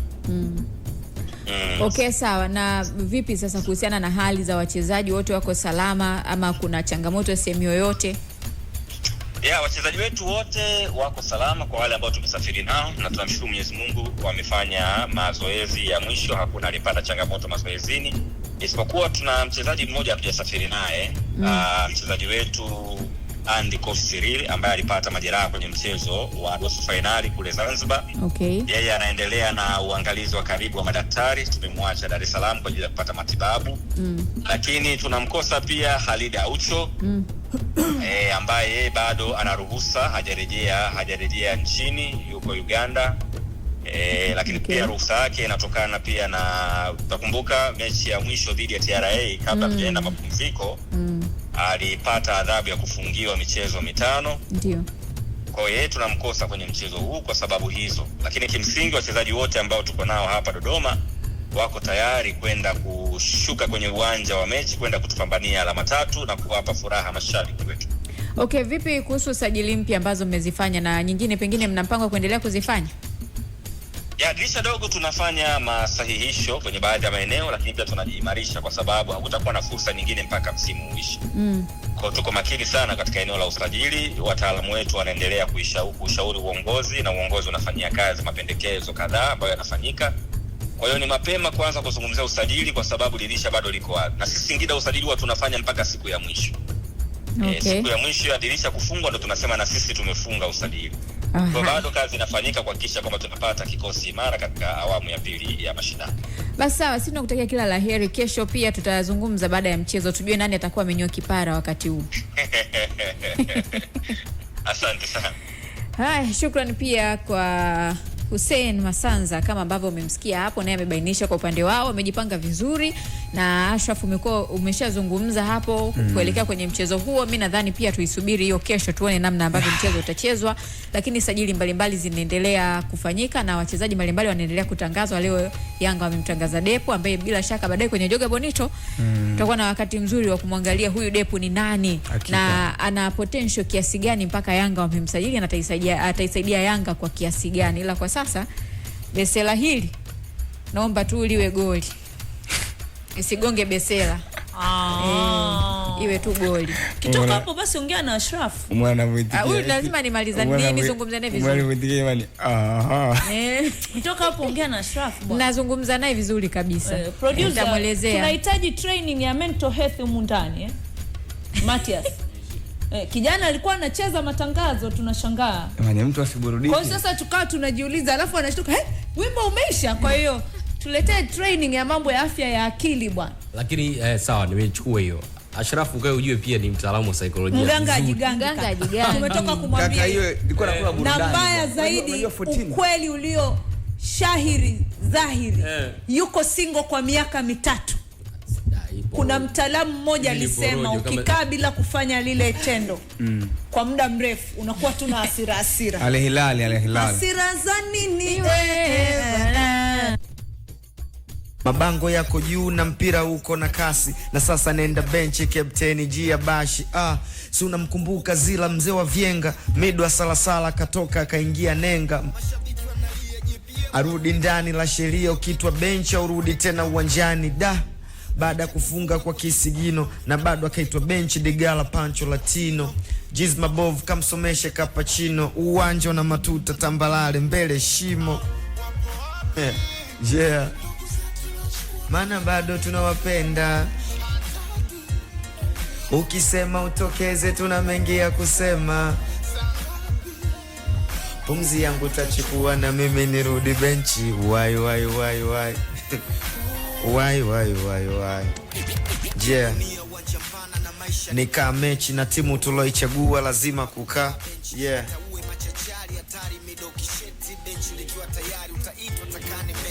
Benchi lina langa, benchi lina mangwea. Kuna mzee Majuto na jengua kidedea. Benchi lina magwiji na mafundo alobobea. Yupo hadi Mwene Kitale, winga Sharo milionea. Wana msifia Pacome, sijui Chama, Prince Dube. Benchi yuko Master Ball Dansa Mwambaruge. Maestro wa Unguja yuko bench Biki Dude. Na ni fundi kweli kweli, so yu Nandi Kivuruge. Kuna Mina Chifupa, kuna Zomba D Rob. Mwinyi Mzua Ruksa na Abdubongi wa Tip Top. Wana muongelea Nyoso. Benchi kuna Masela, huku kuna Juma Mpogo na mdogo Jaki Simela.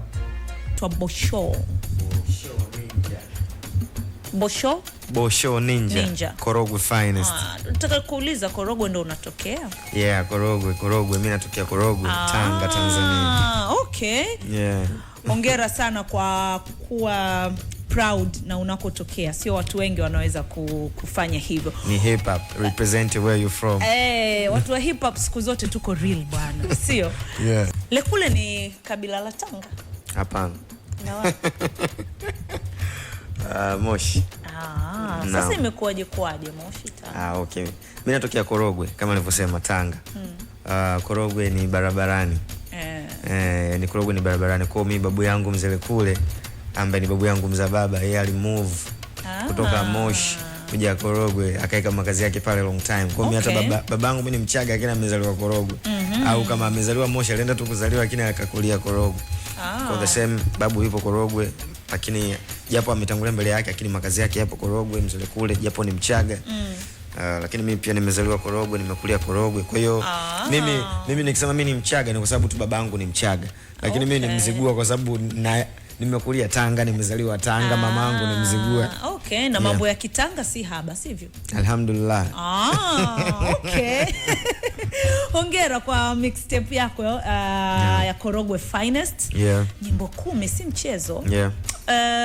Nini kilikuhamasisha kutengeneza hiyo mixtape yenye nyimbo 10? Ni utaratibu ambao nadhani sisi kwa tulivyozoea kibongo bongo sio vitu vyetu sana, unajua. Unajua hata ukienda huko unaweza kuulizwa wewe ni msanii, una album ngapi? Uulizwe una single ngapi? Unajua, uulizwe una single ngapi? Kwa sababu hata watu wanavyonunua catalog eti wanunue tu single. Kuna namna ambavyo tuna game yetu kivyetu. Lakini mixtape mimi si mara yangu ya kwanza kufanya. Mixtape yangu ya kwanza nilifanya takriban miaka 10 iliyopita.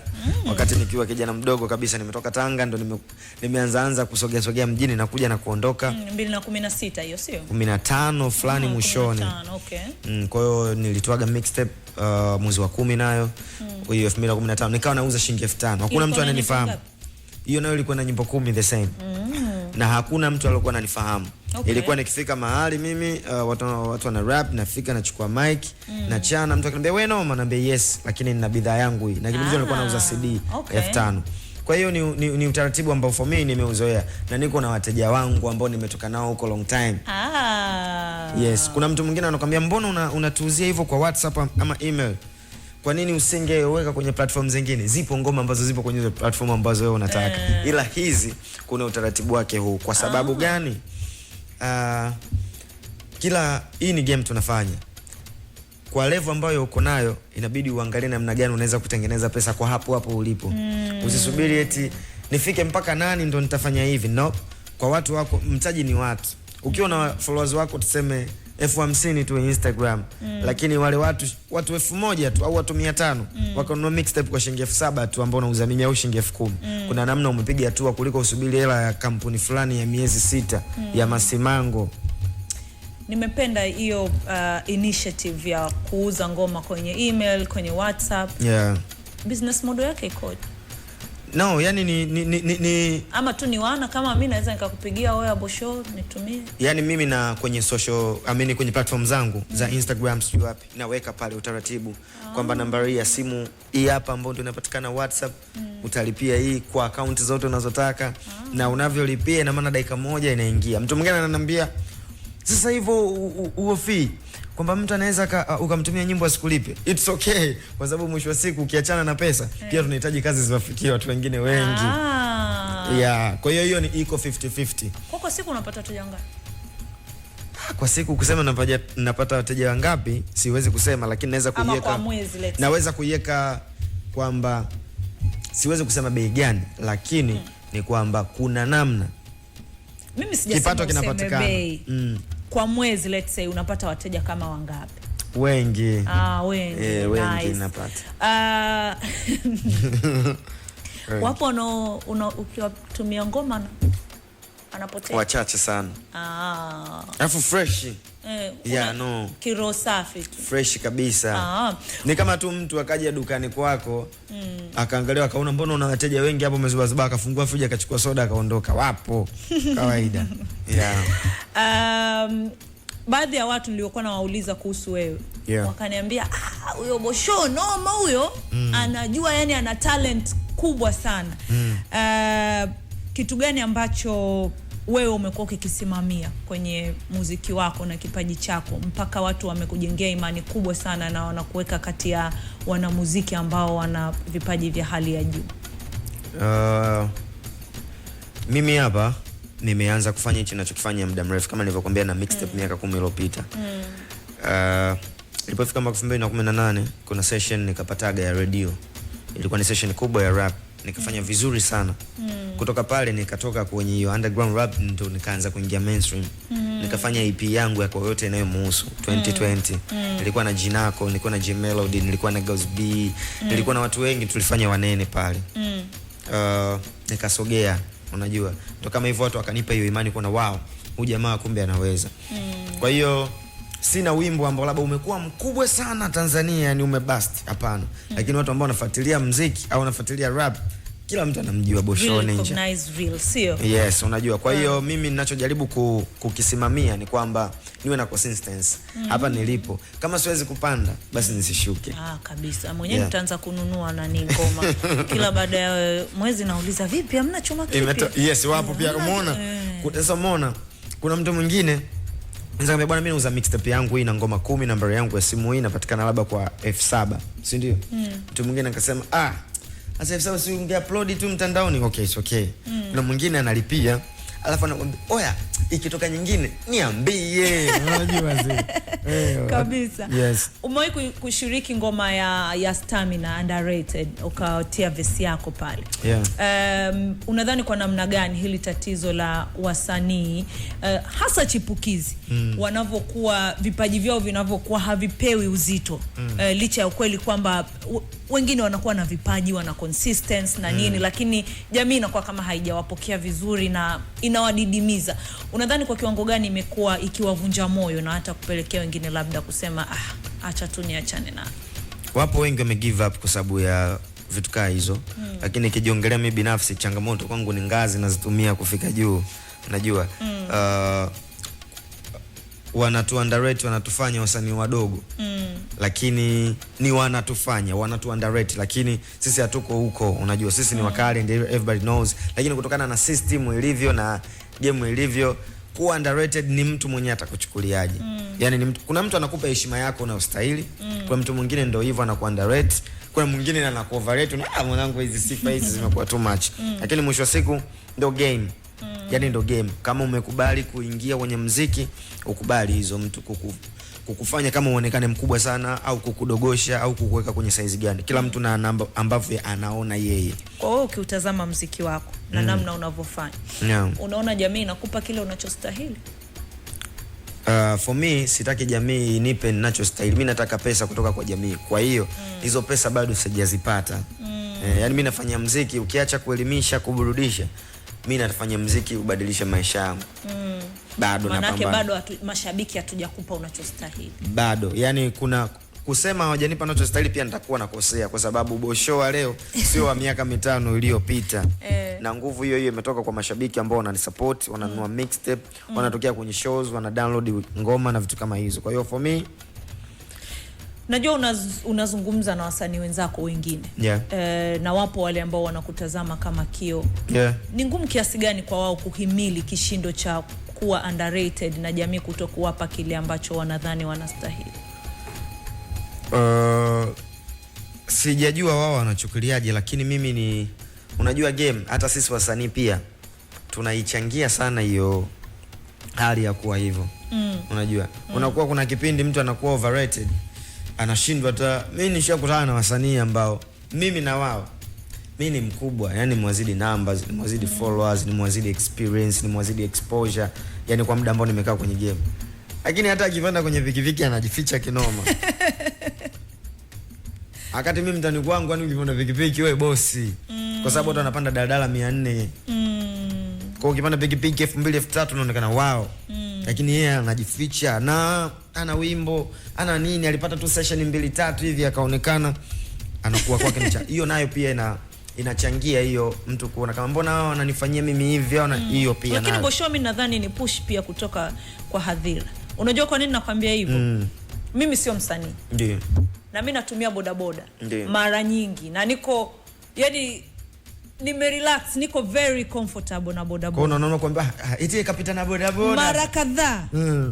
Dereva wa bodaboda mwenyewe ananiambia wewe mtangazaji unapanda bodaboda, chukua helmet basi jifiche. Namwambia no, navaa helmet kwa sababu ya usalama, sio kwa sababu nijifiche. Sisi of course yes, unajua kwa labda ile pressure inawafanya na wao waone kama kweli bwana natakiwa nilinde brand nini. Ndio hapo sasa tunarudi kwenye hilo swali kwamba kila mtu na ambavyo mimi binafsi naishi huru sana. Mimi naishi huru sana. Yaani kwenda ninapoishi kwenda kwenye kibanda cha chips kununua chips sijui kusubiri kwenye foleni. Mimi social, yani hizo mimi kwangu kawaida sana. Unajua. Kwa hiyo ni sisi wenyewe wasanii tunawekaje? Sisi tunaishi Afrika, shout mwanangu, ishi Zanzibar, ishi Afrika. Sisi tunaishi kiafrika wala hatuna shida, yani hatuna hiyo kujifanya. Unajua ukijifanya nayo ni changamoto. Natakiwa uwe real sometimes kwa sababu kipato chako hakikuruhusu kuishi hivyo ambavyo huyo bodaboda anataka uishi.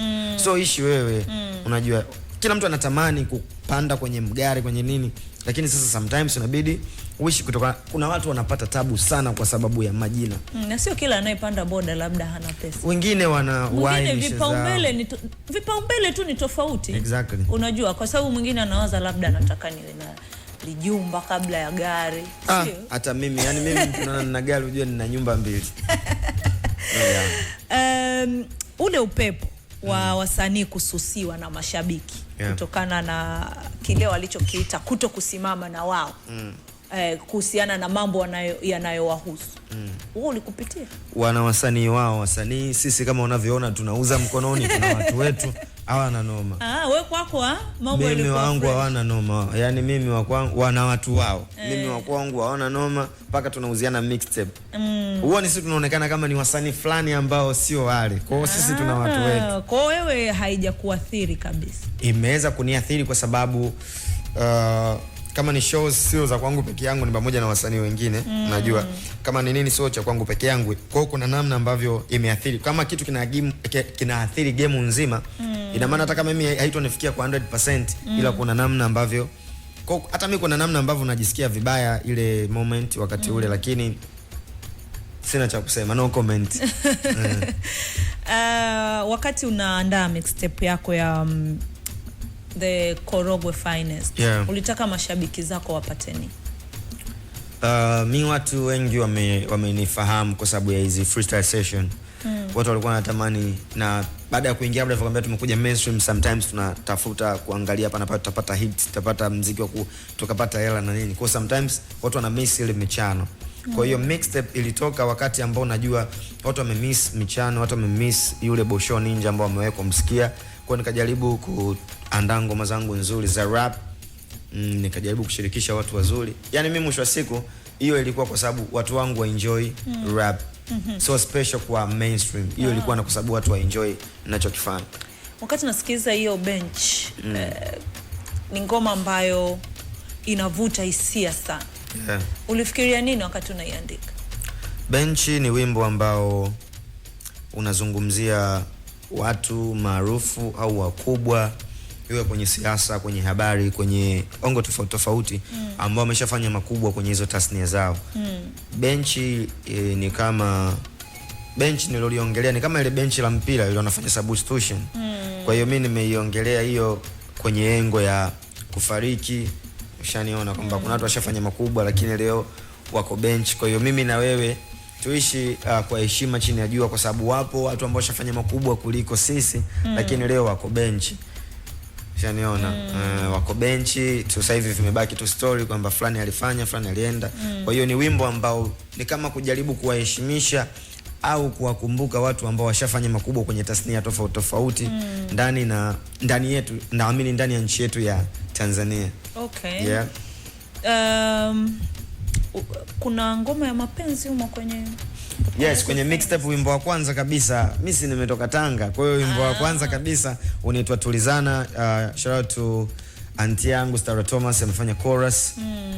Unaitwa Tulizana. Ulimpataje Stara?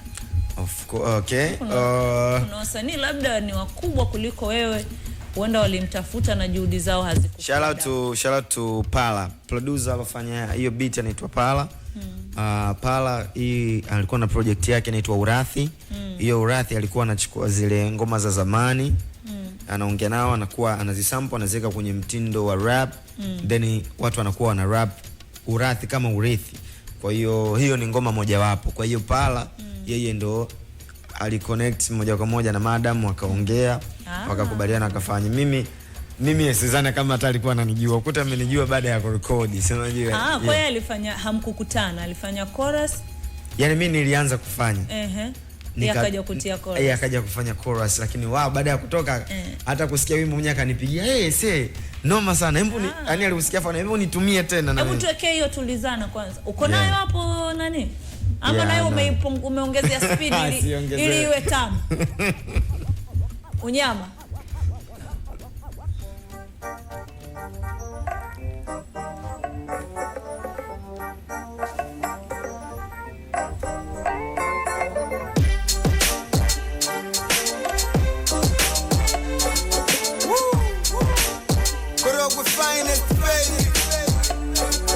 Lazizi siku kama hizi ziendelee kuwepo, zile ndoto tuziishi. Mbona unatubania bwana Busho? Basi tupendane kweli kweli, penzi moto moto hadi tuzuie sheri, tuposti na mafoto caption, iwe ngeli, iwe Rozi, niwe Jackie, Titanic, iwe Meli mama. Kwa hiyo nakuomba Tulizana, nimekupa moyo tafadhali usule nyama, ukanichana chana ukaleta mjini kwa sana, ukawa mwanamke na ngai wasinza kijito nyama. Wanafiki ongea nao ila nao kaa kwa mingo, wakicheka cheka diki devu ikutane na shingo. Kula vizuri mchumba pendeza, ongeza malingo, nasubiri mwisho wetu kila siku kaisi bingo. Yeah, kutwa vurugu na majenzi, eti mastaa kokorogwe, mini Jay-Z, tujilinde na HIV. We ni chaja pini ndogo, tuchangia hiyo ma type C. Mpenzi wako ametulizana? Kwa mbali. Mbona kwa mbali? Sasa unaweza kusema Tulizana kumbe anadunda kama kitu kakuramba. Ngoma kali. Tulizana unyama. Na hongera. Natamani tungesikia ngoma nyingi zaidi. Lakini hizi mbili si haba. Na tukiwa na time baadaye tutasikia ngoma nyingine. Umeniambia pia wewe ni mbaya pia kwenye freestyle. I know mimi hizi freestyle bana, unajua mimi nimeacha hivyo vitu kwa sababu nitarap tu unajua mimi nimefanya hizo back in the days kama nilivyokuambia. Watu wameanza kutambua kwenye hizo, kwa hiyo watu wanatamani muda wote unaweza kumpa mtu mistari akapenda kitu ngoma akamwambia hii nishakusikia hii. Unaona? Au ukirap akamwambia hii mbona umerap tena. Kwa hiyo sometimes tunaona kama lakini fresh. Mimi ndo mkali wa hizo mambo, sisi ndo mambo yetu ku rap. Tunapenda, ndo michezo tunaipenda, tucheze karate, tucheze nini. Kwa hiyo tunacheza rap. Kwa hiyo unaweza kukumbushia kidogo. Naweza ukinipa beat naweza kuchana mistari 3. Tupe beat bwana. Mistari 3 naweza kuchana. Beat ipo? Imepelekwa mbele kidogo, imeongezwa speed kidogo ama? Iko vile vile. Tena. Mtu wa speed sana bwana 14. Unapenda speed. Unaonekana. Unyama. Hey. Yeah. Ishi Afrika, ishi Zanzibar, ishi Tanzania. Korogwe finest. Shout out to mwanangu Majaliwa, yeah. Check it. Basho Ninja. Yeah. Niliambiwa niwe mjinga nikiona wajanja wamezidi kichwani nive maarifa wakinunua mawigi na bibi akasema nachi mchezo na maisha utashangaa kuona dui alijafa movie imekuisha okay. Asa leo najua nini damu nagandisha na kisha naita maini napandisha na mori ya kitanga naita majini nayauliza wai mtoto wa Jux Kapwaro timi nisharuka sana viunzi na sifugi mbwa waliopotea kisa miruzi mini mjuzi sichangia rusi marufuku nikichanga basi punguza maua ongeza kuku mikiboko na nyie ni kenge tangu wapo walimbwende tu narusha maneno kama mdako inilana kama yeah rapo na this Sikia, ukiendekeza wivu utakuua na butua maana heshima itakuja nikitusua. Je, wajua au nikwambie unakifua? Mindo underground nilopanda ndege kwenye tua. Wakichaka chua fresh, wakijichubua fresh. So ameamua shepu iwe dili kuliko vyeti kuliko kubana. Bisho sibolo beti mademo ameshtuka nguvu za kiume ni cheki kwa hiyo kaza mani nilipo mimi kufika uwezi mbali najua ila karibu kipita mwezi sina na mandezi mabichi kama mbezi wakifloa na nongona kwa naomba kwa mpenzi yeah. Niliposema mawigi nimeshtuka kidogo nikasema na wigi ningekuwa nalivua hapa kumbe bado si haba alhamdulillah ni kama Jesse umesikia hii rap ndo ukaja na kamera ama hapana au umekuja tu kutimiza majukumu yako ya kila siku nikajua hii rap bwana imekunani huko. Jesse shabiki yangu zamani tangu akiwa mdogo.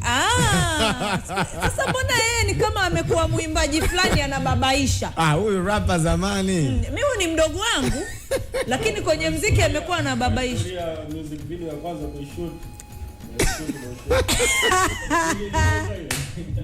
Hiyo video imetoka? Sijai kuiona la. Iko wapi kaka? Tamuuliza mwenyewe. Kwa ulishuti ukampa? Ngoja. Ndio ile kwenye magari kule. Hiyo ngoma ilikuwa inaitwaje? Ya mapenzi. Mimi si unajua Tanga. Ya na rafiki yake anaitwa Niko. Niko naye ni msanii ni mwenzetu ni mshikaji wetu ni msanii anafanya vizuri. Ana ngoma yake na Kontawa na nani kwa hiyo yani ni wana ambao kama nilivyokuambia tumeanza long time. Okay. Tumeanza long time tunafanya hichi. Sisi tunatoa burudani kwenye ngo tofauti kwenye sanaa. Kwani Jesse leo ndo amemwambia Matias kwamba kuna Bosho bwana. Bosho jana nani Matias yando kanambia kesho kuna Bosho. Sasa wewe mbona ulikuwa umleti Bosho na unajifanya mwanae? Naomba umeona sasa ilivyokuwa? Mimi tuliongea na Matias, sio? Lakini posta amekuja kumtumia huyu. Hapa akaniambia kesho muda fulani ibuka. Yaani afu Matias ndo akalifuata nyuma. Oya. Manake hapo alikuwa anajifanya anasiliba makosa. Yes mbaya wewe. Sasa mbona yeye muziki kaacha? Muziki atuacha. Hawezi kuacha. Ukimya ni strategy. Kaka kama video ya kwanza ya Bosho haijatoka, hiyo strategy itakuwa ya milele. Unajisikiaje kupigwa picha na mwanao? Huyo yani mambo ya picha na mimi na kamera zamani ila na enjoy tulipo. Kwamba starts from the bottom now we here. Kwa alhamdulillah. Na sasa hizi si haba. Naona amenona. Sana. Sasa nimeshangaa pia amechelewa kuja. Okay. Juzi tulikuwa na msanii wa kike hapa anaingia tu dakika 2 hazijaisha kafika. Hayo mambo na alipiga picha mpaka interview inaisha. Yaani akinuka hivi kidogo picha. Akigawa kidogo picha. Ama ndio hip hop nasema kwamba picha kadhaa tu moja fresh. Siku hizi kuna filter nyingi, hakuna haja tena ya kupaka poda. Talini kuna tazaringi, baada makeup kunyoa unajipoza. Kumbukumbu ndo msingi, umeshasikia wapi picha inaoza. Unapiga picha nyingi ila picha kali unapata moja. Umetaka hiyo nisikie? Yes, tunashikilia pale pale. Ashrafu mbona umewahi sana? Unaona una rap pia? Mimi ni shabiki mkubwa wa Bosho India.